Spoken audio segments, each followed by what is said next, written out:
So again, different varieties of telephone switchboards, different years, including a thoroughly modern 900 megahertz wireless telephone.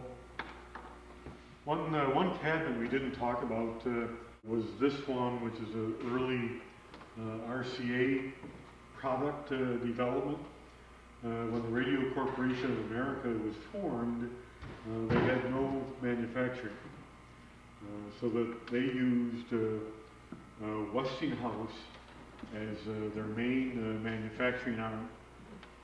So this represents the very earliest products that were made for the consumer market. So this wasn't military gear, it wasn't commercial gear. This was the first venture by a major company, RCA, into the consumer market. So it's well marked and well identified as to what the equipment is. We have a nice signage here. So it kind of starts in sequence, including a very rare prototype of the first RCA product. And then we have crystal sets, 1-tube regenerative sets, 2-tube, the Model 3 and 3A that people are all familiar with.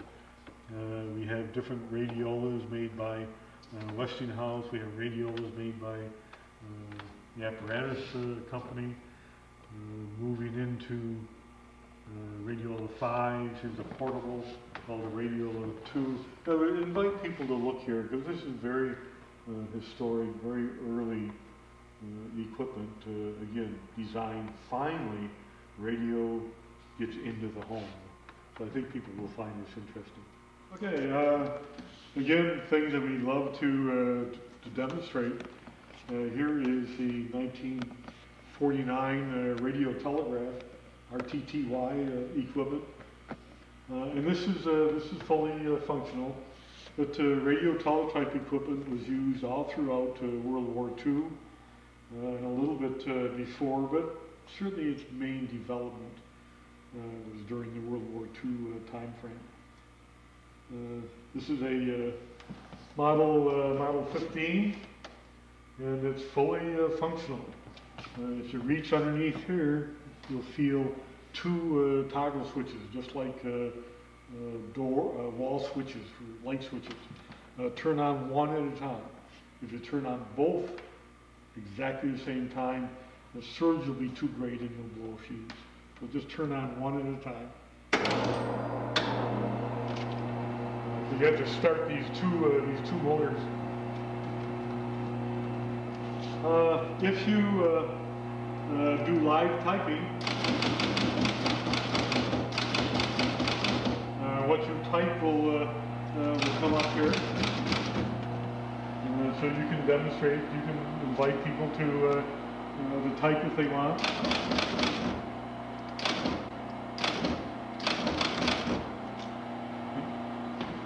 So this will is the thing I like to do is compare this to today's computer. So of course this is your keyboard, and this is your CRT or your readout device, and this is your floppy disk. This is a punched paper tape, and there's 5 levels of code here. 1, 2, 3, 4, 5 different combinations. So that generates the code, the radio teletype code, called the Bordeaux code that you're going to send. And here's some explanations if you want to look that over. Okay, we have quite a large collection of Morse code keys. Again, very important part of the history of electronic communication. So in this cabinet we have all kinds of keys. I invite you to take some time and look. We have semi-automatic keys. We have big hand keys, spark keys. The biggest one is this, what's called the Massey key, and there's huge And the reason why the keys had to be so big is that back when you used to key a 10, 15, 20,000 watt spark transmitter, then you keyed 20,000 watts. So the contacts were huge, and in some cases they had to be cooled with air, and they had a blast of air going through them to stop the spark. So it was quite a interesting era. So these are all, in this area, mostly spark keys, including this one, which is a Marconi key. These two items, very rare.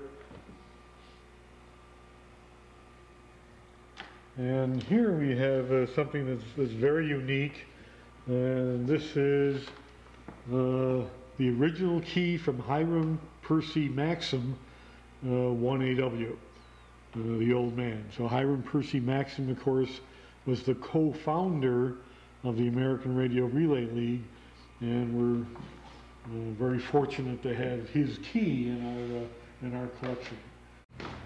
In this cabinet we have more telegraph items. These are very early compared to the ones in the Western Union area, including things that were used in 1865 on the transatlantic underground undersea cable. Would use a device like this to detect the signal, as well as very sensitive relays and detectors. We also have